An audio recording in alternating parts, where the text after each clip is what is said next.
السلام عليكم ورحمة الله وبركاته. إن الحمد لله نحمده ونستعينه ونستغفره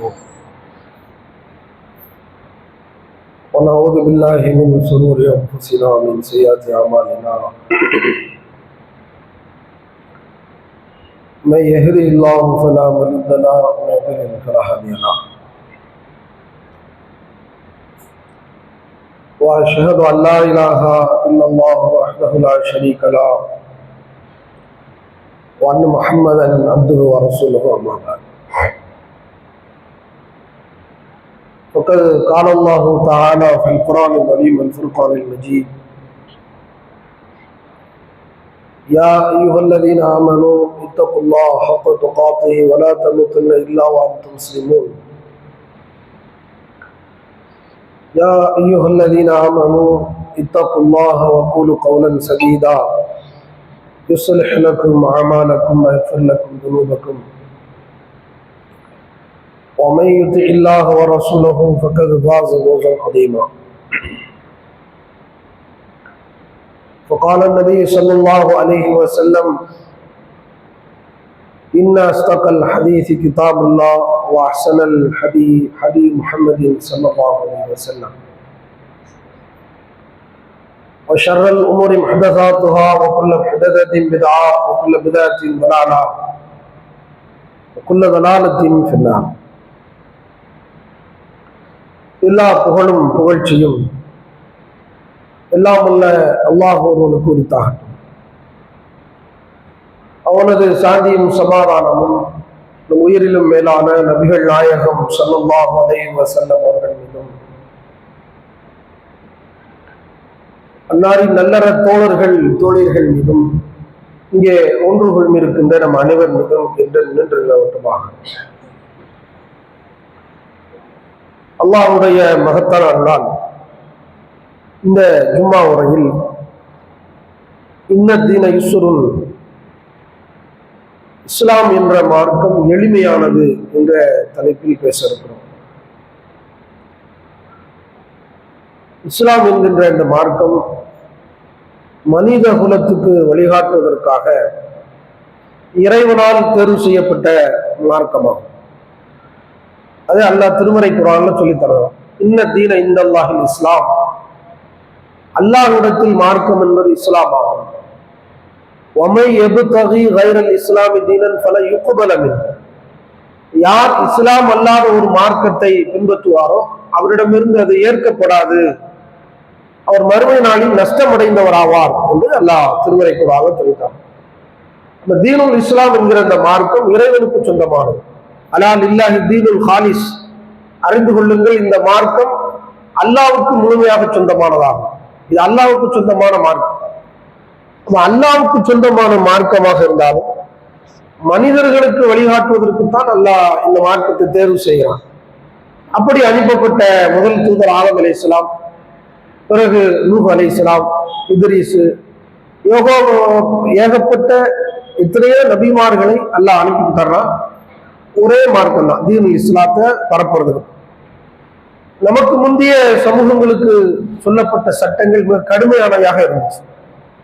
குறிப்பாக சொல்வதென்றால் கனிமத்து பொருட்கள் அவங்களுக்கு தடை செய்யப்பட்டிருந்தது. போர்க்களத்துல உயிரை கொடுத்தாலும் ஜிஹாது செய்தாலும் எதிரிகள் விட்டுட்டு போற அந்த பொருட்கள்ல வானத்திலிருந்து தீக்கள் கரித்து அதை அல்லாஹ் ஏற்றுக்கொள்வான். நீங்க அல்லாஹ்வுக்காக மட்டும்தான் போர் செய்யும், உங்களுக்கு இந்த உலகத்துல இந்த ஆதாயமும் கிடையாது என்ற சட்டங்கள் உண்டு. இறைவனுக்காக பிள்ளைகளை அர்ப்பணிக்கிற சட்டங்கள் உண்டு.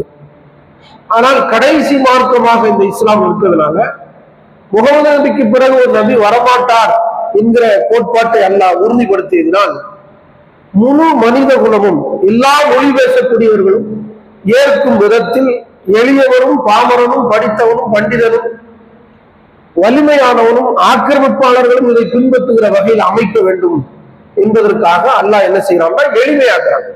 சட்டத்திட்டங்களை எல்லாம் லேசாக்குறான். எல்லா தரப்பு மக்களும் இதை பின்பற்றும் விதத்தில் அமைத்து கொடுக்கிறான். இந்த மார்க்கத்தினுடைய அமைப்பை எளிமையா இருக்கு. ஆனால் நம்மள பல பேர் நாமே பல நேரங்கள்ல இந்த மார்க்கத்தை மிக கடுமையாக கொண்டு வந்து நிறுத்திவிட்டோம். அது பிழையான ஒரு கருத்தை நம்மிடத்தில் தந்துவிடும். எப்படி என்றால், எந்த டெசிபிள்ல எந்த அளவுல சொல்லப்பட்டிருக்கோ அந்த அளவுல சொல்லணும். உதாரணத்துக்கு சொல்வதா இருந்தால், சுன்னத்துல் ஜமாத்தை விமர்சிக்கிறோம் என்ற பெயரில் கடந்த காலங்களில் வரவு மீறிய விமர்சனங்களை எல்லாம் நாம் செய்திருக்கிறோம். அதையெல்லாம் மறுபரிசீலனை நாம் செய்ய வேண்டும். தப்பை தப்பென்று சொல்லணும், அதுல மாற்றுக்கிறது இல்லை. ஆனால் இல்லாத ஒன்றை தப்பாக சித்தரிப்போம் என்றால் இஸ்லாத்தில் ஒரு பிரிவினை ஏற்படுத்துகிற நிலைக்காக அல்லாஹ் சொன்ன மார்க்கத்தை நாம் கோரலாக கரடுமுரடாக சித்தரித்த பாவத்தை நாம் சுமக்க வேண்டியது. இஸ்லாம் எப்படி அமைக்கப்பட்டிருக்கு என்றால் எளிமையாக அமைக்கப்பட்டிருக்கு, எல்லாரும் பின்பற்றுகிற வகையில் அமைக்கப்பட்டிருக்கு. இது அல்லாஹ்வும் ரசூலும் நமக்கு வழிகாட்டினாங்க. நாம சில விஷயங்கள்ல கடுமையாக சொல்வதற்கு காரணம் கூட சமூகத்தை திருத்த வேண்டும் என்றெல்லாம் சொல்லுவோம். சமூகத்தை திருத்ததுக்கு உபதேசம் செஞ்சுட்டு போயிட வேண்டியதான். எல்லாத்தையும் திருத்தது நம்ம கடமை இல்லை. கடமை அப்படி சொல்ல வேண்டியதான் கடமை. கத்தியை வச்சுட்டு கழுத்துல கத்தி வச்சோ வேண்டிய திருமணத்தில் எடுத்து அதை அப்படி சொல்ல முடியுமா? லஸ்தார என்று முசைத்தீர் நபியே, நீர் அவர்களை கண்காணிப்பவராக இல்லை, சொல்வதுதான் உன்னுடைய கடமை. ஏவப்பட்டதை போட்டு உடைப்பீராக. ஏவப்பட்டதை சொல்லிடு, அவ்வளவுதான். அதுல எந்த குறையும் வச்சிடாத. ஏவப்பட்டதை, சொன்னதை, சொல்லப்பட்டதை யாரு எப்படி எடுப்பாங்க, எடுத்தாலும் நமக்கு என்ன, பழித்தால் என்ன, விமர்சித்தால் என்ன, புகழ்ந்தால் என்ன, அது பற்றி எந்த கவலையும் இல்லை. இது இறைத்தோருடைய நிலைப்பாடு. இதே நிலைப்பாடு நம்ம இருக்கும். சொல்வதுதான் கடமை, கண்டிப்பதுதான் கடமை, எச்சரிப்பதுதான் கடமை. பொய்யை பொய் என்று சொல்லலாம், உண்மையை உண்மை என்று சொல்லலாம். உண்மையை ஏன் செயல்படுத்தவில்லை என்று சொல்லி கத்தி எடுக்க இயலாது, நிர்பந்தப்படுத்த இயலாது. அதை இஸ்லாம் சொல்லுது. லா இக்ராஹ ஃபித்தீன் கத் தபையன ருஷ்து மினல் கய். இந்த மார்க்கம் எந்த நிர்பந்தத்தை யாருக்கும் ஏற்படுத்தவில்லை. வழிகாட்டிலிருந்து நேர்வழி தெளிவாகிவிட்டது. தெளிவான ஒரு நேர்வழியை யாராலும் வழிகெடுக்க இயலாது. நாங்க சொன்னதான் கரெக்டா சொல்ல முடியும் அப்படிலாம் நிறைய பேர் சொல்லிக்கிட்டு இருந்தாங்க. அல்லாஹ் அந்தந்த காலத்துக்கு ஒருத்தர் கொண்டு வந்துட்டே இருப்பான். யாரை கொண்டும் இந்த மார்க்கம் தேவையற்றதாக இருக்கிறது. இந்த அடிப்படையில நின்று நாம பார்த்தால் இந்த மார்க்கம் எளிமையாத்தான் இருக்கு, கடுமையாக எங்கேயுமே இல்லை. நாமளா கடுமையை நினைச்சுக்கிட்டு இருக்கோம். ஒவ்வொரு அமைப்புல நிக்கிறவனும், ஒவ்வொரு ஜமாத்துக்கள் இருக்கவனும், ஆய்வாளர்களும் அவங்க என்ன நினைக்கிற, என்னை கூட இந்த மார்க்கம் நிக்குது, நான் இல்லாத இந்த மார்க்கத்துல யாராலும் நிக்க இயலாது என்று அவன் நினைச்சுக்கிட்டு இருக்கிறான். அப்படியெல்லாம் ஒன்றும் இல்லை. யாரை கொண்டு இந்த மார்க்கம் நிற்க, சஹாபாக்களை கொண்டு இந்த மார்க்கம் தேவையுடையதாக இல்லை, தாபீன்களை கொண்டு தேவையுடைய அல்லாஹ்வுடைய மார்க்கம். யாரை கொண்டும் அல்லா நிறைவேற்றுவான். நபிகள் நாயகம் மக்காவுல சொன்னாங்க, எடுபடலை. ஒரு 6 பேர் அக்கபால வந்தாங்க, 12 ஆச்சு, 80 ஆச்சு, 100 ஆச்சு, இஸ்லாமிய சாம்ராஜ்யத்துக்கு வழிவகுத்தாங்க. நபி செய்யாத வேலையை சாமானியர்கள் செய்து விட்டாங்க. என்ன அர்த்தம்னா, அல்லாஹ் கொண்டு போய் சேர்ப்பாங்க, யாரெல்லாம் உருவாக்குவாங்க. அப்ப நம்ம என்ன நினைச்சுக்கிறோம், கிரெடிட் எடுக்கிறோம் அந்த மார்க்கத்துக்கு. இந்த விட்டா வேற யார், இந்த மாதிரியான அம்சங்கள் இருப்பது கடும் போக்கு தன்மை கொண்டவர்களாக ஆகும். அறிஞர்கள் கூட ஹதீஸ்களை அறிஞர்களாக இருந்தாலும் முத்தஷத்தீதீன்கள், முத்தசாகிலீன்கள் இருக்கிறார், கடும் போக்கை கொண்டவர்கள் இருக்கிறார்கள். இன்னொரு பக்கம் பொதுபோக்குத்தனமான அறிஞர்கள் இருக்கிறாங்க, கண்டுகொள்ளாத அறிஞர்கள். ரெண்டு ஆபத்தானது. விட்டா ரொம்ப லூசா விட்டுறக்கூடாது, குடிச்சா ரொம்ப இருக்கிற கூடாது, நடுநிலையா இருக்குன்னு சொல்றாங்க. இஸ்லாமே நடுநிலையா மார்க்கத்தான். கதாலிக்க ஜான்னாக்கும் உம்மத்த வசத்தா, உங்களை இவ்வாறுதான் நடுநிலை சமுதாயமாக ஆக்கிறோம், நெறிமுறையாக சமூகம். பெருமானார் சொல்றாங்க, ஒரு மூமினுக்கு உதாரணம் நெற்கதிர் போன்றது, கோதுமை கதிர் போன்றது. வடக்கு நோக்கி திசையில காத்தடிக்கின்ற பொழுது வடக்கு நோக்கி சாய்வதை போன்றிருக்கும், தெற்கு நோக்கி காத்தடிக்கின்ற பொழுது தெற்கு நோக்கி சாய்வதை போன்றிருக்கும். காற்று நின்று விடுமானால் நேர் திசையில் நின்று விடும். ஒரு மூமின் அப்படித்தான் நிற்கணும். அப்ப நம்முடைய நிலைப்பாடுகளை நாம கடுமையாக ஆக்குவது மார்க்கத்துக்கு புறம்பாக கொண்டு போய் விட்டு விடும் என்பதிலே மிக கவனமாக இருக்க வேண்டும். இஸ்லாம் நமக்கு அப்படி சொல்லி எல்லா விஷயத்தையும் நோம்பு, சக்காத், ஹஜ்ஜி, அதாவது தஸ்தீர் பண்ணணும்தான் கடுமை காட்டுகிற பொழுது இஸ்லாம் நினைச்சு நீங்க தோற்றுவீங்க. இந்த ரசூல் அழகா இந்த ஏழ்மை நமக்கு சொல்றாங்க. அல்லாஹ்வும் குர்ஆன்ல சொல்ற இந்த மார்க்கம் அதுக்காக கடுமையாக சொல்வதற்கு வரல, எளிமையான மார்க்கம், எல்லாருக்கும் லேசா கொண்டு போய் சேரணுது. அப்ப லேசா இருக்கிறத எல்லாரும் ஏற்றுக்குருவான். சாரை சாரையாக இன்னைக்கு இந்த இஸ்லாத்தை ஏற்பதற்கு காரணம் கூட ரொம்ப எளிமையா இருக்கு. கோட்பாடுகள், கொள்கைகள், சித்தம் ரொம்ப எளிமையா இருக்கு. உறுதியா நிக்கிறது வேற, எளிமையான கொள்கைகள் உறுதியா நிற்கிறது. ஆனால் கடுமை காட்டி என்ன செய்யக்கூடாது, உறுதியை காட்டக்கூடாது. இது இஸ்லாம் சொல்லுது. அல்லாஹ் குர்ஆன்ல சொல்றான் அன்சல்னா அலைக்கல் குர்ஆன லிதஷ்கா இல்லா தذكرةً லிமன் யக்ஷா. எப்படி அல்லாஹ் சொல்றாங்க, நபி இந்த குர்ஆனை உம்மை சிரமப்படுத்துவதற்காக உமக்கு அருளவில்லை, இந்த குர்ஆனை கொண்டு உமக்கு கஷ்டத்தை கொடுத்துன்னு வரல, அஞ்சக்கூடியவர்களுக்கு உபதேசம் தான் என்று அல்லாஹ் சொல்றான். குர்ஆன் சிரமமா இருக்குமா உம்மத்துக்கு, ஒரு சமூகத்துக்கு ஒரு வேதம் இறைவேதம் கடுமையாக இருக்குமானால் அவங்க வேதத்தை முறைப்படி அணுகுவாங்க. அல்லாஹ் சொன்ன டெசிபிள், அல்லாஹ் சொன்ன அளவுகோல்ல வேதத்தை ஞானத்தை ஹதீஸை புரியவில்லை என்று பொருளாயிடும். அப்ப எளிமையான மார்க்கம் அந்த குர்ஆன் வேதமே வகையே எளிமைதான் என்று அல்லாஹ் சொல்றான். அதே மாதிரி அல்லாஹ் இன்னொரு இடத்துல சொல்றான், சூரா ஹஜ்ஜில் அல்லாஹ் சொல்றான் வமா ஜஅல அலைக்கும் ஃபித்தீனி மின் ஹரஜின் மில்லத்த அபீக்கும் இப்ராஹிம். உங்களுடைய தந்தை இப்ராஹிம் மார்க்கம், அதெல்லாம் நமக்கு தனி மார்க்கம்ட்டு இப்ராஹிம் அலைஹிஸ்ஸலாமை நம்முடைய தந்தைன்னு சொல்லி ரசூலுல்லாஹ்வுடைய வாப்பா தானே, ரசூலுல்லாஹ் சொன்னாங்க சையத் புகாரி அலைஹி இஸ்மாயில், நான் இஸ்மாயிலின் பிள்ளை என்று பெருமானார் ஸல்லல்லாஹு அலைஹி வஸல்லம். இஸ்மாயிலுக்கு வாப்பாவே யாரு? இப்ராஹிம் அலைஹிஸ்ஸலாம். உங்களின் தந்தையின் மார்க்கம் இந்த தீனுல் இஸ்லாத்தில் உங்கள் மீது எந்த சிரமத்தையும் அல்லாஹ் ஆக்கவில்லை. ஹரஜினுக்கு நிறைய இருக்கு, கோணல் இல்ல, குளறுபடி இல்ல, நிர்பந்த நிலையில் உங்களை பின்பற்ற வைக்கல. நிர்பந்தம் வந்தா சட்டமே வாபஸ். அல்லாஹ் குர்ஆன்ல எப்படி சொல்றான், இல்லா உஸ்ஆஹா, எந்த சமூகத்தையும் எந்த மனிதனையும் எந்த உயிரையும் அவரது சக்திக்கு மேல் நாம் சோதிக்க மாட்டோம். சோதனையில கூட அல்லாஹ் எளிமையா சொல்றான், சக்திக்கு மீறி சோதிக்க மாட்டாங்க. அப்ப இறை கோட்பாடு இறைவனுடைய சுண்ணத்தை எப்படி இருக்குன்னா ரொம்ப எளிமையாக எல்லாத்தையும் அணுக வேண்டியது, சிரமப்பட்டு அணுக வேண்டிய அவசியம் இல்லை, எல்லாத்துக்கும் பொருந்தது. அப்ப எளிமையான மார்க்கத்தை சிரமமா நம்ம கொண்டு காட்டிடக்கூடாது. சில நேரங்களில் அப்படி காட்டி விடுகிறோம், அப்படி காட்டக்கூடாது. ஏதும் பிழைகள் இருக்குமானால் கொள்கை சொந்தங்கள்கிட்ட முஸ்லீம்கள்கிட்ட அந்த பிழைகளை சுட்டி காட்டுங்கள், நடுநிலையோடு பேசுங்க. தௌஹீதுக்கான இல்லைன்றுவாங்க, ஏதாவது கொடை நடங்கள் பேரைக்கு சரியில்லைனா இவன் தௌஹீது இருக்கு, தௌஹீது இல்லைன்னா என்ன அர்த்தம், சிறுக்குக்கு போயிட்டோம்னு அர்த்தம். தௌஹீதுவாதினா வேற வச்சானா, சொல்லக்கூடிய வார்த்தையின் அர்த்தம் அதுதான். அவர் சொல்ற வார்த்தையின் பொருள் குஃப்ரு ஷிர்க்குங்கிற மாதிரி இருக்கு. இந்த மாதிரி வார்த்தையை பயன்படுத்தக்கூடாது. இதெல்லாம் ஒரு தௌஹீதுவாதியா கடன் வாங்கிட்டாரு, கடனை திருப்பி தரல, கடனை கொடுக்க கல்யாணம்னு சொல்லலாம். நான் திட்டு கூட திட்டல, மார்க்கத்தில் அனுமதி இருக்கு, சரியானா கடன் கொடுத்தோம். இவன்லாம் எங்க தௌஹீது கொண்ட அப்ப இஸ்லாத்துக்கு தகுதி இல்லாம தௌஹீது இல்லைண்டா குஃப்ருல இருக்கான், அவன் பாவம் செஞ்சு இருக்கிறான், ஒரு கடனை நிறைவேற்றல, அல்ல வேற ஏதோ ஒரு தீமை பண்றான். தீமையே தீமைன்னு சொல்லுறதே தவிர தௌஹீது இல்லைன்னு சொல்லக்கூடாது. தௌஹீதோட காப்பின்னு அர்த்தம். சொற்கள் துறைகளை கூட கடும் சொற்களை சர்வசாதாரணமா சொல்லிடுறோம், சொல்லாதே அப்படி ரொம்ப கடுமையான விமர்சனம் முஸ்லீம் இல்லைங்கிற கருத்து கூட அதுக்குள்ள வந்துருது. அப்ப இதுல நாம கவனமாக இருக்கணும். கரண்ட் போட்டா சித்தரிச்சிடக்கூடாது, இஸ்லாத்தை பாவமா போயிடும். அல்லாஹ் எளிமையத்தான் சொல்றான். பெருமானார் ஸல்லல்லாஹு அலைஹி வஸல்லம் ஜாபிர் இப்னு அப்துல்லாஹ் ரலியல்லாஹு அன்ஹு அறிவிக்கிறார். சரி, முஸ்லிம்ல இந்த செய்தியை பார்க்கலாம். இன்னல்லாஹ லம் யபஅஸனி முஅன்னிதன் வலா முத்தஅன்னிதன், முஅன்னிதன் வலா முத்தஅன்னிதன். அல்லாஹ் என்னை சிரமப்படுத்துவனாக அனுப்பவில்லை, சிரமத்தை தேடுவனாகவும் அனுப்பவில்லை. என் கேரக்டர் எப்படி எளிமையாத்தான் வச்சிருக்கிறான், அதே மாதிரி அல்லாஹ் கஷ்டப்படுத்துற மாதிரி தேடுறது எளிமையாத்தான் நான் இருக்கிறேன். என்னுடைய நாடி நரம்புகள் சிந்தனைகள் எனக்கு வர்ற வகி, நான் சொல்ற பத்துவாக்கள், நான் பேசுற பேச்சு தேடல்கள் எல்லாமே எளிமையா இருக்கு, சிரமப்படுத்துற மாதிரி இல்லை. எல்லா இடத்துலயும் இதை சொல்லிக்கிட்டே இருக்கிறாங்க. ஒவ்வொரு கட்ட ஏன் இந்த உம்மத்து கொஞ்சம் தடுமாறி போயிடக்கூடாது என்பதுல பெரும்பாலும் கடைசி நபி இல்லையா, எல்லா விஷயத்தையும் கரெக்டா வழிகாட்டணும். கரடுமோட சொல்லிடக்கூடாது, பேசிடக்கூடாது, கவனமாக இந்த உம்மத்து கையாளணும். பேச்சாளர்களுக்கு ரொம்ப முக்கியமான ஒரு விஷயம். சில விஷயங்கள் கரடுமோட சொல்லிடுறாங்க, உறுதின்னு சொல்லி பெரிய ஆபத்தாகி போயிருது. கொள்கையில உறுதியாக இருப்பது என்பது வேறு, அதுல நீங்க விட்டு கொடுக்க வேண்டியதில்லை. மார்க்கத்தை கரடுமோட போய் காட்டிய கூடாது, இது பெரும் பிழையாக.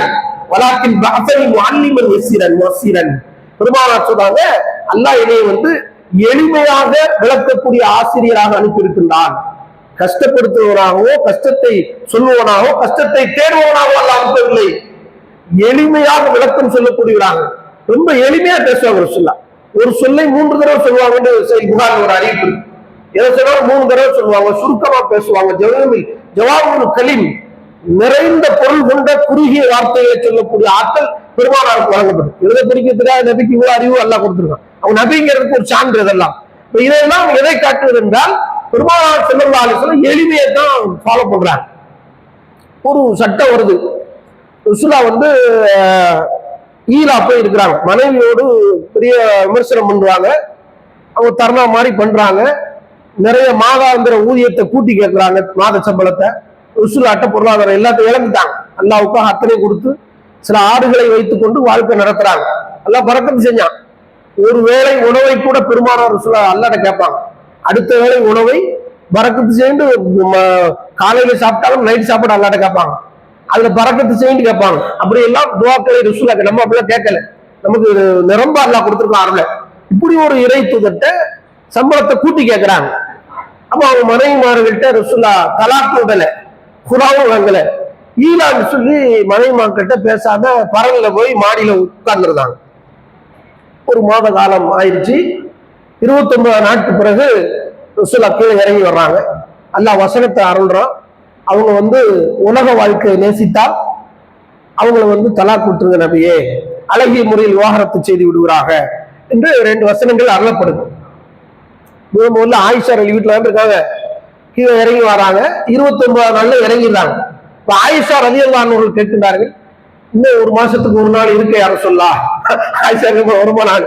ரசூலா சொல்றாங்க, மாதம் என்பது 29 30 இருக்கும், 29 மாதம் தானமா அப்படின்னு ரசூலா பதில் சொல்லிட்டு, என்ன சொன்னா அல்லாஹ் அப்படின்னு கேட்டவங்க, அப்புறம் ரசூலா சொன்னாங்க, அல்லாஹ் விவாகரத்தோட சொல்லிட்டான், பொருளாதாரத்துக்காக நீங்க உலகத்தை நேசிப்பீர்களானால் விவாகரத்தோட சொல்லிட்டான்ல, அப்போ முடிவு அதான், நான் மாத்த முடியாது. ஆமா அதான் முடிவு.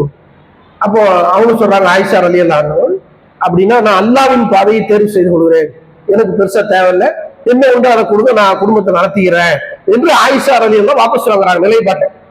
ஆனா சொல்லிட்டு சொல்றாங்க, இந்த நிலைப்பாட்டை வேற மனைவிமார்கிட்ட சொல்லிடாதீங்க, இது பொதுவா 2 கொண்டாட்டி இருந்தா அப்படித்தான், ஒரு ஆளுக்குள்ள ஒரு ஆளுக்கு தெரியக்கூடாது நினைப்பாங்க. இதை சொல்றாங்க.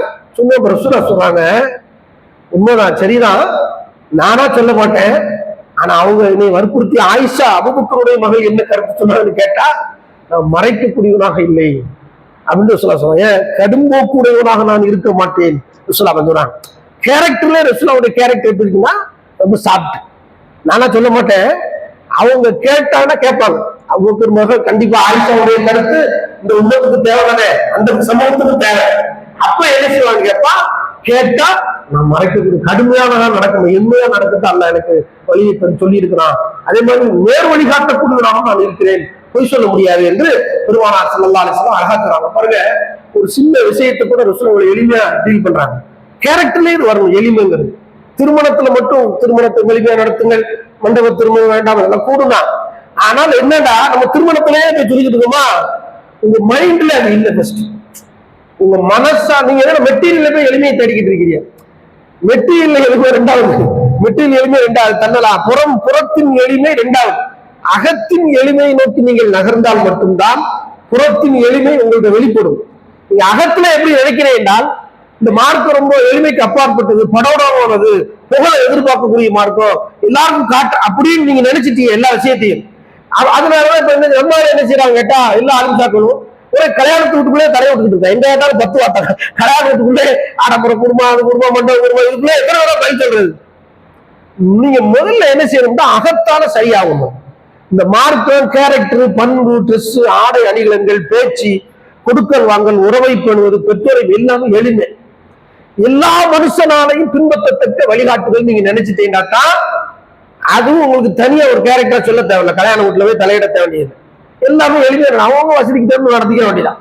அப்ப எளிமையை எல்லா இடத்துலயும் நீங்கள் பின்பற்ற தவறிவிட்டு கல்யாண வீட்டுல மட்டும் நின்று தனி கணக்கு பேசுறேன்னு வச்சுக்கோங்களேன், நான் கல்யாண வீட்டு தான் இந்த தலைப்பு எடுக்கிறேன், எல்லாத்துக்குமே நம்மள்ட்ட மைனஸ் இருக்குண்ட. தௌஹீத்வாதிகள்கிட்ட, குர்ஆன் சுன்னாவை பேசுகிற அறிஞர்கள்ட்ட கூட எளிமையை விட்டுட்டு கடுமை காட்டி பேசுறாங்க, மார்க்கத்துக்கு புறம்பானது. பெருமானார் சொல்லாத செயலை நம்ம செஞ்சிடக்கூடாது.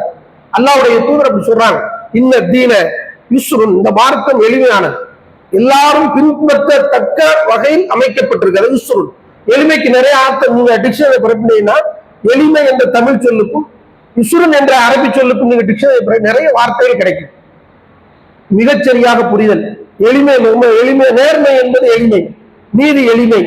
அதே மாதிரி எளிமை பல அர்த்தம். அநியாயத்துக்கு புறமானது. அப்ப நியாயமானது அர்த்தம். எளிமைங்கிற வார்த்தைக்கு நீங்க எடுத்து பார்த்தீங்கன்னா ஏராளமான அர்த்தம் இருக்கு. எல்லா மனிதர்களும் பின்பற்றத்தக்க குணநலன்களோடு சம்பந்தப்பட்டிருக்கு. குணநலன்களையும் கேரக்டர்லையும் மனசுலையும் எளிமையை கொண்டு வாங்க ஃபர்ஸ்ட். அது இல்லாம எல்லா நல்லறிஞர்களும் எல்லா அறிஞர்களும் கிதாபுல ஹதீஸ் கிதாபுகள்ல கேரக்டர்ல பண்பு நலன்களை அகலாக்குற விஷயத்துல சொல்லும் போது அஸ்ஸுஹூத் என்ற பாடத்தை கொண்டு வர்றாங்க. எல்லாம் நீங்க அறிவிப்பாளர் தொடர்கள் கொண்டு வரக்கூடிய ஹதீஸ் நூல்களை இது பாடம். நெகிழ்வுட்டு மறை ரக்காய் புகார்ல கடைசி பாடத்துல எடுத்து பார்க்கலாம். எல்லா அறிஞர்களும் இந்த பாடத்தை பேசுறாங்க. அகமது இப்னு ஹம்பல் தனி புத்தகமே போட்டிருக்காரு. ஜுஹுத், கிதாபு ஜுஹுத், எளிமை, உலக பற்றற்று வாழ்தல் என்கிற கருத்தை நீங்க எடுத்துக்கிட்டால் எந்த அளவுக்கு பெறுவீங்கன்னா ஹலால் ஹராம்ல உச்ச இடத்துக்கு போயிட்டீங்கன்னா நீங்க பெரிய பெரிய பிசினஸ் விட்டுருவீங்க. அந்த அளவுக்கு ரொம்ப எளிமையா இந்த மார்க்கத்துல வாரையன். சிரமப்படாம பொருளாதாரம் சம்பாதிக்கிறதுக்கு இஸ்லாம் அழகிய வழிமுறைக்குது. எல்லா இடத்துலயும் விவாகரத்து சட்டம் எளிமை, எதுல எளிமை இல்லை இஸ்லாத்துல. எல்லா மனித குலத்துக்கும் பின்பற்றுகிற வகையில் அமைந்திருக்கிறது. கடுமை காட்டாதிய ருசுலா சொல்றாங்க, இந்த மார்க்கம் எளிமையானது. ஒலை உஷாத்த தீனாகவும் இல்லா கலாபம். நீங்க இதை கடுமை காட்டி இதை நீங்க நிரூபிக்க நினைச்சேன்றால் மார்க்கம் உங்களை வென்று விடும் சொல்றாங்க. நீ கடுமை காட்டி இதை கொண்டு வந்து நிரூபிக்கலாம் நினைச்சேன்றால் நீங்க தோத்து போயிருவீங்க. இஸ்லாம் ஜெயிச்சு எளிமையான மார்க்கம் இஸ்லாத்தை போய் அல்ல எல்லாத்தையும் சேர்த்துருவான். நீங்க தோத்துக்கு பின்னாடி போயிருவீங்க, குஃப்ரை நோக்கி போயிரு. ரொம்ப கவனமா இருக்கணும். இந்த மார்க்கத்தை யாராலும் மிதக்க இயலாது. எனவே நீங்கள் நடுநிலையாக பேசுங்கள், நேர்மையான சொல்லை சொல்லுங்கள். காரிமு இயன்றதை செய்யுங்கள். உங்க சட்டங்கள் இருக்குல்ல, உங்களுக்கு எது முடியுமோ அதை செய்யுங்க. 11 ரக்காத்து தொழுகை வித்துரு, 9 தொழலாம், 7 தொழலாம், 5 தொழலாம், 3 தொழலாம், 1 தொழலாம். தொழாம இருக்கிறாங்க. ஏதாவது சும்மா ஒன்னாவது தொழு, அடையாளத்துக்காக தொழு.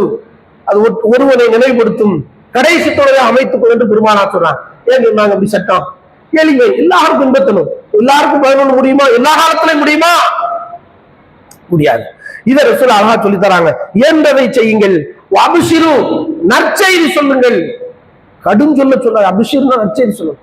கடுமையாக காட்டிடாதீங்க இந்த மார்க்கத்தை அர்த்தம். வஸ்தையினுக்குள் கதுவத்தி வர்றஹா வஷைமின துல்ஜா ரசூலா சொல்றாங்க. இரவிலும் பகலிலும் மாலையிலும் காலையிலும் இரவில் நேரமும் இறைவிடத்தில் உதவி தேடுங்கள். இதுதான் இஸ்லாத்தின் கட்டளைகள் என்று பெருமானார் ஸல்லல்லாஹு அலைஹி வஸல்லம் ஒரு பொருத்தமான ஒரு உபதேச செயல் புகார்ல இந்த செய்தியை பார்க்கணும். அப்ப இந்த மார்க்கத்தினுடைய அமைப்பு எப்படி இருக்குன்னா எளிமையா இருக்கு. பேச்சில, கொடுக்கல் வாங்கல்ல, கருத்துக்கள்ல, எல்லாத்துலயும் எளிமையா இருக்கு. எளிமையான மார்க்கத்தை கடுமை காட்டி நீங்கள் பேசி விடாதீர்கள், அது பேராபத்தை விளைவித்து விடும் என்பதை இஸ்லாம் வழிகாட்டு. அல்லாஹ் நோம்புடைய சட்டத்தை சொல்லிட்டு நோம்பு மாசத்துல நோம்பு வைக்க முடியல, நோயாளியாகவோ பயணத்தில் இருந்தாலும், அப்ப நீங்க என்ன செய்யறது சட்டம் அப்படின்னு கேட்டால் அல்லாஹ் சொல்றான், விட்டுட்டு நீங்க திரும்ப வாய்ப்பு கிடைக்கிற இடத்துல வைங்க. நிரந்தர நோயாளியாக இருந்தால் நோம்பு உங்கள் மீது கடமை இல்லைங்கிற சட்டம். அது அல்லாஹ் எப்படி சொல்றாங்க, யுரீதுல்லாஹு பிக்குமுல் யுஸ்ர வலா யுரீது பிக்குமுல் உஸ்ர் என்று அல்லாஹ் சொல்றான். அல்லாஹ் உங்களுக்கு எளிமையைத்தான் நாடுகிறான், எந்த சிரமத்தையும் அல்லாஹ் நாடுவதில்லை. சூரா பக்ராவில் இந்த வசனத்துல நோம்புடைய சட்டத்துல சொல்றான். அப்ப நோம்பு வச்சாலும் எளிமை, நோம்பு முறிக்கிறது எளிமை, நோம்பு யார் வைக்கிறது எளிமை, எல்லாமே எளிமையை பாருங்க. என்ன 5 கடமை இல்ல, முக்கிய கடமை மட்டுமே எளிமையா இருக்கு. எளிமையான சட்டங்களை கொண்ட மார்க்கம். எல்லா விதத்திலும், எல்லா நிலையிலும், எல்லா செயலும், நிறுத்து, பேச்சு, நடைமுறை, வணக்க வழிபாடு, பழக்க வழக்கங்கள், உறவுகள், ஆடைகள் எல்லாமே எளிமை. ரசூலுல்லாஹ்வுடைய ஆடையை பாருங்க, ரொம்ப எளிமையான ஆடையா இருக்கு. இலகுவா தூக்கி போட்டு போற மாதிரி ஜுப்பா மாதிரியான ஆடைகளா இருக்கு. அவங்களோட நிறத்தை பாருங்க, வெண்மையான ஆடை, ரொம்ப எளிமையான நிறம். கம்பீரமான ஆடை கூட எளிமையா இருக்கும், கம்பீரமாகும். அப்புறம் பெருமானார் ஸல்லல்லாஹு அலைஹி வஸல்லம் விரும்பிய நிறங்கள், அவங்க சாப்பிட்ட உணவுகள், அந்த உணவு அந்த ஊருடைய கலாச்சாரத்துல எது எளிமையா கேட்குமோ சாப்பிட்டுருக்காங்க. இப்படி ரசூலுல்லாஹ்வுடைய வணக்க வழிபாடு எல்லாமே ரசூலுல்லாஹ் எளிமையா சொல்றாங்க. ஒரு 2-3 நாள் தொழுகிறாங்க, இரவு தொழுகை. மக்கள் ரொம்ப சாரசாரியா வர்றாங்க. 4வது நாள் வீட்டுல உட்கார்ந்துருந்தாங்க. எங்க கடமையாயிருமோ என்று நான் அஞ்சுகிறேன். இரவு தொழுகை கட்டாயம் இல்லை. அப்படி ஒரு மார்க்கத்துல நான் கடமையாக்கிட்டோம்னா கடுமையாக்குற குப்பைக்கு ஆயிரும். விரும்பினா தொழுக போங்க அப்படின்னு நீங்க தொழுதுட்டாங்க சொன்னாங்க. அப்ப ஏன் அதை சொல்றாங்க? எளிமையான மார்க்கத்துல கடுமைன்னு ஒண்ணு இல்லாத கடமையை உருவாக்க கூடாது. ரசூலுல்லாஹ் ஒன்னொன்னையும் என்ன செய்யறாங்க, இப்படி கவனிக்கிறாங்க. மனதளவுல ரசூலுல்லாஹ் எளிமையத்தான் வாழ்றாங்க. அவங்களுடைய பேச்சு எல்லாமே எளிமையா இருக்கு. நிறைய ஆதாரங்கள் இருக்குன்னா ஒன்னொன்னா எடுக்கலாம். ரசூலுல்லாஹ் எல்லாத்துலயும் எளிமையா இருந்திருக்காங்கிறது தனி தலைப்பை பேசும். பேச்சில் ரசூலுல்லாஹ்வுடைய எளிமை எடுத்த தனி தலைப்பை போடலாம். ஆடை அணிகளின் ரசூலுல்லாஹ்வுடைய எளிமை தனி தலைப்பு. தீர்வுகளை, சிக்கலான தீர்வுகளை ரசூலுல்லாஹ் சொல்லும். தீர்வுக்கு மார்க்க தீர்ப்பு சொல்றது, அரசியல் தீர்வுகள் சொன்னதுல ரசூலுல்லாஹ்வுடைய முடிவுகள் என்னன்னா ரொம்ப எளிமையா பேசியிருக்கிறாங்க. எதை ரொம்ப நீங்க டஃப்னஸா நினைக்கிறீரோ, எதை ரொம்ப கரடுமுரடா சிரமமான பாதை நினைக்கிறீரோ, ரசூலுல்லாஹ் ரொம்ப இலகுவா கடந்து போறாங்க, ரொம்ப சர்வசாதாரணமா பேசுறாங்க. அது அல்லாஹ்வுடைய தூதர் என்பதற்கான ஒரு சான்றா இருக்கு. அதே மாதிரி பொருள்ல எளிமையை ரசூலுல்லாஹ் விரும்புறதுக்கு அவங்களுடைய வாழ்க்கை முழுக்க அப்படிதான் இருந்தது. பெருசா அவங்க விரும்பல. ரசூலுல்லாஹ் ஒரு முறை ஒரு ஈச்ச மர கட்டுல படுத்து கிடக்குறாங்க. உமர் இப்னு கத்தாப் ரலியல்லாஹு அன்ஹு வர்றாங்க. வந்தா அப்ப அந்த நேரத்துல கைசர், ரோம், கிஸ்ரா மன்னர்கள் எல்லாம் பெரும் செல்வந்தர்களாக இருக்கிறாங்க. பாரசீக ரோமர்கள் எல்லாம் பெரும் செல்வ கொழிப்புல இருக்கிறாங்க. பெரும் எம்பரரா இருக்கிறாங்க, சாம்ராஜ்யங்களாக இருக்கிறாங்க. ஒன்னொன்னா வீழ போகுது. ரசூல் ஸல்லல்லாஹு அலைஹி வஸல்லம் ஈச்சமர அந்த நார்னால செய்யப்பட்ட கட்டுல படுத்து கிடக்குறாங்க. சிவந்த மேனி, சட்டையெல்லாம் படுத்து கிடக்குறாங்க. தலைக்கு ஒரு தோல் பை, பழைய கிழிஞ்ச தோல் பையில ஈத்தமர இலைகளை திணிச்சு தலைக்கு ஒரு தலைவாணி, காலுக்கு ஒரு தலைவாணி, பாதி கொட்டி சிந்தி சிந்தாம கிடக்குது. தைக்க கூட வழி இல்லாம ஒரு கிழிஞ்ச தலையணை. ஒரு ரசூலுல்லாஹ்வுடைய இந்த முதுகை பாக்குறாங்க. அப்படி அந்த கட்டிலுடைய கயிறுகளுடைய தழும்புகள் பெருமானுடைய முதுகுல கண்ணி போய் இருக்குது. ரத்த அழுத்தமாக இருக்கிறது. ரத்த சோடு மாதிரி தெரியுது, கண்ணி போய். இந்த காட்சியை பார்த்துட்டு உமர் தேம்பி அழுகிறார். ரசூலுல்லாஹ், நீங்க எப்படிப்பட்ட இறை தூதர், உலகத்துக்கே பெரிய சக்கரவர்த்தி, மறுமையில எங்களுக்கு தலைவர், நீங்க அல்லாஹ்வுடைய தூதர், உங்களுக்கு உயிரை கொடுக்கக்கூடிய லட்சக்கணக்கான தொண்டர்கள் தோழர்கள் இருக்கிறாங்க, ஒரு தலவாணி மெத்த செஞ்சு தர மாட்டோமா, நீ சொல்லக்கூடாது எங்கள்கிட்ட அப்படின்னு உமர் ரலியல்லாஹு அன்ஹு கேட்கிறாங்க. ரசூல் ஸல்லல்லாஹு அலைஹி சொல்றாங்க, அமா தர்லூன் அன்ன ஹாதியில் ஹயாத்தி துன்யா, அவர்களுக்கு இந்த உலக வாழ்க்கையும் வலனல் ஆகிறா, நமக்கு மறுமையை நீ பொருந்தவில்லை உமர். ரோம் கிஸ்ரா மன்னர்கள் சொல்லி கேட்டாங்க. அப்ப ரசூலுல்லாஹ் சொல்றாங்க, இந்த உலக அப்ப என்ன மறுமை பலனை எதிர்நோக்கித்தான் எளிமை. எளிமையா வாழ்றது கூட அர்த்தம் என்னன்னா, மறுமையில கூலி கிடைக்கும். இந்த உலகத்துல நான் மெத்தை இல்லாம தூங்குறதுக்கு மறுமையில அல்ல பெரிய மெத்தைகளை தருவான். இந்த உலகத்துல நான் எளிமையா உணவுவதற்கு மறுமையில அல்ல பெருசா தருவான். இந்த சித்தாந்தமே எப்படித்தான் அமைக்கப்பட்டிருக்கு, எளிமையின் கோட்பாட்டுல தான் அமைக்கப்பட்டிருக்கு. கல்யாண வீட்டுக்குள்ள மட்டும் தலைவருக்கு நிக்காதீங்க. உங்க எண்ணம், செயல், ட்ரெஸ், ஆடை, அணிகலன்கள், பேச்சு, பிறப்பு முதல் இறப்புற எல்லாமே எளிமையான கோட்பாடு. இந்த மார்க்க எளிமையானது, சட்டங்கள் எளிமையானது, இந்த மார்க்கத்தின் வழிகாட்டுதல்கள் எளிமையானது என்று நீங்க வந்துட்டேனால் அதுக்கு மட்டும் தனியா சொல்ல வேண்டிய அவசியம் இல்லை. சமூகமும் எளிமையை வைக்கிறவர். எவ்வளவு பள்ளியாசல ஜோடிக்க, பந்தல் போட, மனோர கட்ட, நோம்பு கஞ்சிக்கு மெனக்கடி. இப்ப யார் கஞ்சி குடிக்கலன்னா என்ன பெருசா இதா இருக்கு, யாரும் கஷ்டப்படுறோம், நடைமுறையில வச்சுட்டோம், அதனால செஞ்சுக்கிட்டு இருக்கோம், அவ்வளவுதான். இப்ப என்னென்றால் இதுக்கெல்லாம் லட்சக்கணக்கில் செலவழிக்கக்கூடிய பல பள்ளிவாசல்களில் மோதினாருக்கு சம்பளம் எவ்வளவு கொடுக்குது? 8000 ரூபாய். இமாமுக்கு எவ்வளவு சம்பளம் கொடுக்க? வெறும் 13000 ரூபாய். இந்த காலத்துல ஒரு 450 ரூபாய் 50 ரூபாய்க்கு எவ்வளவு வாழ முடியும்னு நினைக்கிறீங்களா? உங்க எளிமை எங்க கொண்டு ஜதிக்க? இமாம் எளிமையா வாங்க, அவங்க கத்திரிக்காய் 1 கிலோ 60 ரூபாய் 80 ரூபாய்க்கு. உங்க மனநிலையை பத்திலாம் சமூகம் எங்க போய் நிற்கிறாங்க. சோடிக்க கூடாதுன்னு எளிமையா தான் அதை சோடிச்சுட்டு கிடக்கும். எது வாழ்க்கைக்கு மனுஷனுக்கு தேவையோ அதை செய்யுது. நிர்வாகம் நடக்கிறதுக்கு எது தேவையோ தினந்தோறும் நமக்கு வாழ்க்கையில துளவைக்கிறாரு, வழிகாட்டுறாரு, எல்லாம் செய்யறாரு. நிமாத்தால சமூகத்துக்கு அவரு தன்னை அர்ப்பணிச்சிருக்கிறாரு. எளிமை எங்க நிக்கிறிய? அதனாலதான் பாத்தியா விதத்து ஆடம்பரம் இஸ்லாத்தை நாசமா எளிமை இல்லாம ஆக்குறது காரணம் இந்த சம்பளத்துல பிடிச்சதுனாலதான். இப்படி ஒண்ணு நீங்க பிடிங்க. எளிமைக்கு புறம்பாக இந்த சமூகம் எப்ப போச்சு, அதனாலதான் இல்லாத விதத்துக்குள்ள உங்களை நுழைஞ்சிச்சு. அலிம்சா பார்த்தா என்னடா செய்யறது, ரொம்ப எளிமையா இருக்கு இஸ்லாம் என்று பாத்தியா 4460 செலவாத்து விட்டா தான் ஓத முடியாது, கஷ்டமாக்கணும், நம்ம கூப்பிடுவான், நமக்கு மணிக்காசு கிடைக்கும் அப்படின்னு சொல்லிதான் உருவாக்கியிருக்கான். ஒவ்வொரு விதத்துக்கு பின்னாடி என்ன இருக்குன்னு எளிமையை விட்டதுனாலதான் வந்துச்சு. அப்ப இதெல்லாம் நீ சிந்திச்சு பார்த்தீங்கன்னா எளிமைக்கு எதிராக அந்த சமூகம் மாறிடுச்சு. அவங்க எல்லாமே பிறகு காட்டணும், புகழ், பட்டம், பதவி, அடுத்தாளத்தை நான் எப்படி வாழ்றேன், தமுத்தன் ஐநைக்கு இல்லாம மத்தானா தீகாம. இறைவன் இந்த உலகத்தில் யாருக்கு வாழ்க்கை வசதியை வழங்கினோமோ அவர்களை நோக்கி உமது கண்களை திறக்காதே, இதில் சபீல் இல்லா, அல்லாவின் பாதை விட்டும் தடுப்பார்கள். எளிமையை நோக்கி போயிட்டே இல்லை. அவன் அப்படி வீட்டுல வச்சிருக்கான், எத்தனை பைக் வச்சிருக்கான். எளிமைக்கு புறம்பான இந்த எண்ணம் தவறு. நபியை பத்தி அல்லாஹ் சொன்னான். அப்ப இப்படி ஏராளமான குலநலன்களை கூட புகழ விரும்பக்கூடாது.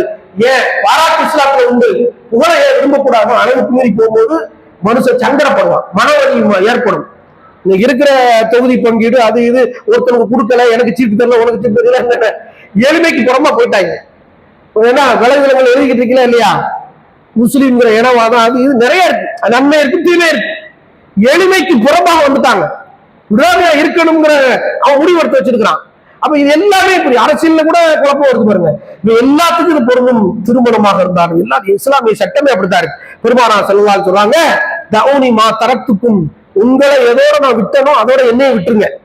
உங்கள்கிட்ட இப்படி நடங்க அப்படின்னு சொல்லிட்டேன், அதோட என்னை விட்டுருங்க. ஏன்ட்டு வந்து ஒண்ணு குறைந்து உடஞ்சு கேள்வி கேட்காதீங்க. இன்னமா ஹலக்க மண்கான கபலக்கும் விசுவாலியும் வக்திலாஃபின் வலா அம்பியாயும், உங்களுக்கு முன் சென்ற சமூகம் நாசமா போய் அழிஞ்சதுக்கு காரணம் தேவையில்லாத கேள்விகளையும் முரண்பாடான விஷயங்களையும் எடுத்துக்கொண்டு நபிட்ட போய் கிராஸ் பண்ணாங்க.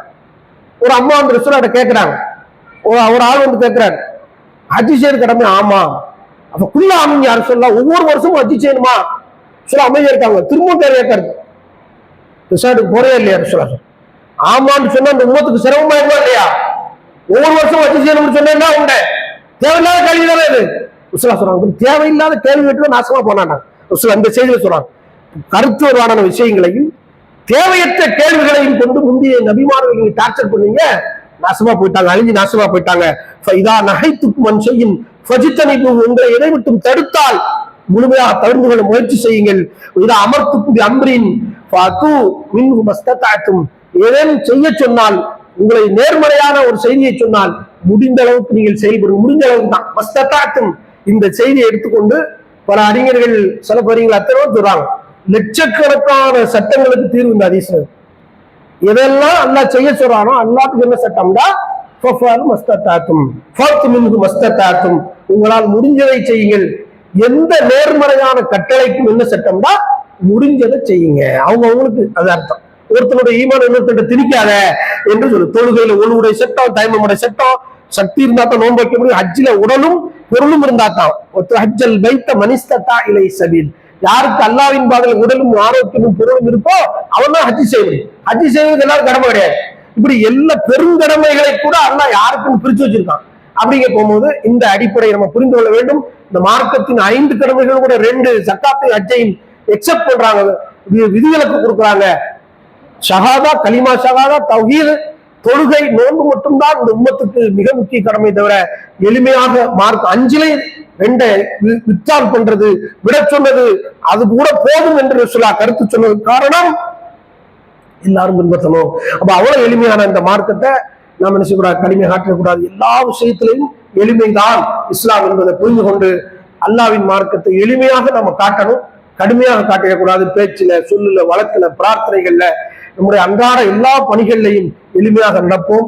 திருமணத்திலும் எளிமையாக நடப்போம். ஒன்றுக்காக எளிமையாக தேட வேண்டிய அவசியம் இல்லை. மனதில், ஆள் மனதில் இஸ்லாம் என்றால எது எளிமைதான், யதார்த்தமான மார்க்கம் என்ற நிலைக்கு நம்ம வந்து விடுமானால் எல்லாத்தையும் நீங்க ஆண்டலாம். ரொம்ப இலகுவா உங்களுடைய காலடிகள் அந்த இஸ்லாம் இந்த அரசாங்கம் கூட வைக்கப்படும். எளிமைதான் எல்லா மக்களும் கொண்டு சேர்ப்பதற்கான ஒரு வழி. எல்லாம் வல்லவரேன் அப்படி எளிமையான ஒரு வாழ்க்கை வாழக்கூடியவர்களாக, நற்பண்புகளையும் சொல்லாடர்களையும் பிரச்சார பணிகளையும் எளிமையை கடைபிடித்து வாழ்கிற நன்மக்களாக அல்லாஹ் ஆக்குவானாக.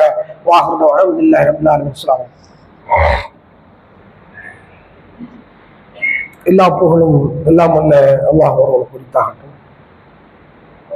அல்லாஹ்வுடைய மகத்தான அருளால் நம்முடைய டவுன் பிளேயின் சார்பாக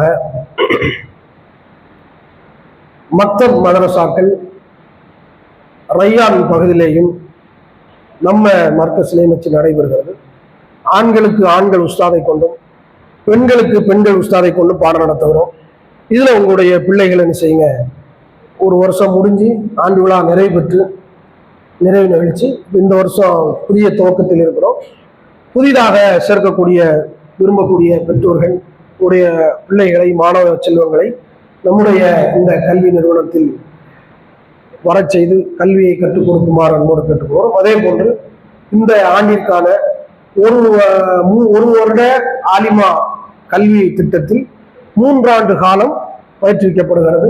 ஓராண்டு பாடத்திட்டம் தான் முழு நேரமா படிச்சா, அதையே பகுதி நேரமாக காலையில் ஒரு 1.5 மணி நேரம், மாலையில் ஒரு 1.5 மணி நேரம் பள்ளி கல்லூரி படிக்கக்கூடிய மாணவிகளுக்கு வாய்ப்பாக இந்த ஆலிமா பாடத்தை நடத்த வேண்டும் என்பதற்காக ஒரு ஆண்டு பாடத்திட்டத்தை 3 ஆண்டுகளாக பிரித்து கொஞ்சம் கொஞ்சமா நடத்துறோம்.